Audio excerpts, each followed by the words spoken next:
After doing freelancing for more than a decade now, I can tell you there is one skill that makes a difference between a freelancer earning hundreds of dollars and a freelancer earning $1,000. And that one skill is the art of negotiation. And I completely get it. This is one of those things that we all hate when we go out to buy something. But trust me, this is one thing that you would love to master if you want to sell something. Because as they say, you do not get what you want, you get what you can negotiate. So if you want to earn more as a freelancer or an agency, then you need to make sure that you learn this art of negotiation. And that's what we are going to talk about in this video. We will cover 7 different tips that can help you become a better negotiator when you are trying to sell your web design services to your potential prospects. So if that sounds interesting, then let's dive in. My name is Ankit Sharma and you are watching Brainstorm Force YouTube channel, the makers of the Astra theme. Now along with this video, you can also refer to our blog post on tips for negotiation that we will link in the video description below, and I'm sure you will find some bonus tips in that blog post. So make sure you check that out. Now this video is part of our complete playlist where you can learn how you can get started with web designing in 30 days, how you can find clients, and how you can start your own web designing agency. So if you want to learn more about freelancing and creating your own agency, then make sure you watch the complete playlist. We will add a link in the I button above and in the video description below. So let's begin with the tip number 1, and that is setting clear goals. Now what I mean by that is, once you got all the details from your prospect, make sure you do all your homework very well. Make sure you understand the scope, the work that you need to do, and what the project actually is, how much time or effort is going to take. Make sure you do all this analysis thoroughly before getting into the final call with your prospect. And all this is going to help you understand what exactly the client requirement is and how you are a better fit and can add a great value to the project. And to do all this, you need to understand point number 2, that is active listening. It's not always about you doing the talking. This is a time that you need to listen as much as possible and try to absorb as much as possible. So make sure you act as a good listener and take down all the necessary information very promptly. Make sure you take the permission from your prospect to record this conversation so that you can listen to the call later on, just in case you have missed anything, or maybe you want to listen few points once again. And this is going to help you a lot while you are doing your homework. And as a result of this active listening, you will be in a very clear position to let the prospect know that these are the things that you can deliver. Along with that, it's always great if you were able to add some extra value. If there is something that you can add extra apart from what client is asking, which can help them in some or the other way, so make sure you go ahead and do that. This is going to help you build a long-term relationship with these clients. And that is only possible if you act as an active listener. Tip number 3, know your worth. Now this one is very common when you are doing negotiation with your web designing client. For example, you quote $1,000 to do the project, but the client says their budget is only maybe $600 to $700. They cannot go beyond that. So it's important that even if you are a beginner, you should understand what your worth is and how much you should quote for the project. Now let's say you know that your worth is to get $800 for a particular project, but as a good practice, make sure you add a little bit on top of it while you do the first quote. So even if you are a beginner, make sure you quote a little bit higher, because we all know while doing negotiation, there will be a point when the client is going to ask for some discounts or will ask you to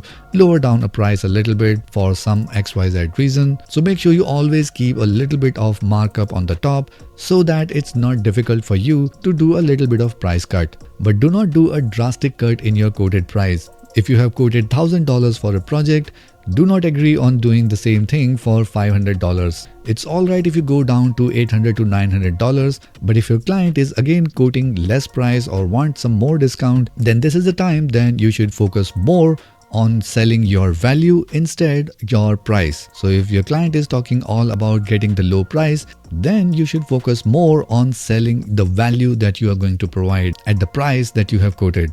So make sure you start your negotiation at higher price, do a little bit of discount if it is required, and try to sell more of your value than your price. And that actually brings us to the tip number 4, that is offering options. Now let's take the same example again. You have quoted $1,000 for a project, but your client says that they cannot go beyond maybe $700 for this work, but you know that your worth or the efforts that you are going to put is more than $800 at least. So in that case, you should go ahead and negotiate on the scope of the project, which means that you should structure down the scope of the project in different price options. So you can tell your client that at this price point, I can do this much scope of work, and if we can increase the budget to the price that you have quoted, these are the things that we can include in the scope of work. So your potential client will have a clear idea what you can deliver in what price, and your client will have different choices to make as per the options that you provide.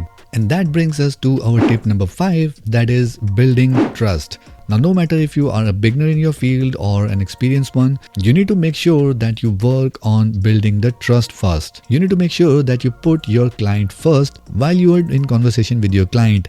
Make sure you talk in the terms that your client want to listen instead of projecting your perspective for the task or the scope of project. If you talk more about what your client want to listen, then there is a high chance that your client will agree on what terms you propose or how you want to structure the scope of the project or even the pricing that you want to propose. And once again, this is only possible if you have done your homework correctly, if you are an active listener and you do understand what exactly the client need is, and you actually took a deep dive in understanding what's the pain point of client that they are currently facing and how you can solve it once you start working on it. So with this, you will be able to build some trust and your prospect is going to feel comfortable with all the terms that you are going to propose if you propose that in a right way. And that brings us to the tip number 6, that is do not rush. And I admit that I have also done this mistake many times. It's not always necessary you close the deal on the call itself.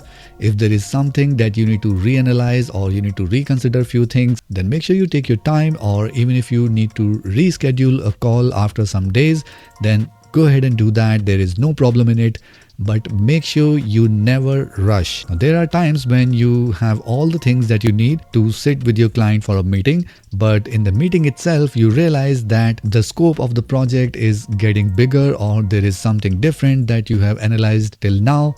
Then make sure you take extra time or even schedule a new call so that you can do your analysis again. Even if you are a beginner and this is your first project, make sure you never rush in closing the deal just to take the project. And that brings us to our tip number 7. It's okay to lose. Now, if you are a beginner, I can completely understand that there are times that you really want to get your first few projects, but trust me, there are times when you need to let the project go and you need to say no to the client. Now, this could be because of low price, or maybe the scope of work is broad and you are getting low price, or maybe because of personal reasons that you are not comfortable with a particular client. It's okay to say no to the project if it is not worth putting your time and effort in it. But if you are not comfortable with the price or scope or even the client that you are going to work with and you said yes to the project, then trust me, it's not going to be a very comfortable journey. It's all right to say no in the beginning rather than regretting later on. So if there is something that you are not okay with in the project, let it go instead of putting mental or physical stress on yourself.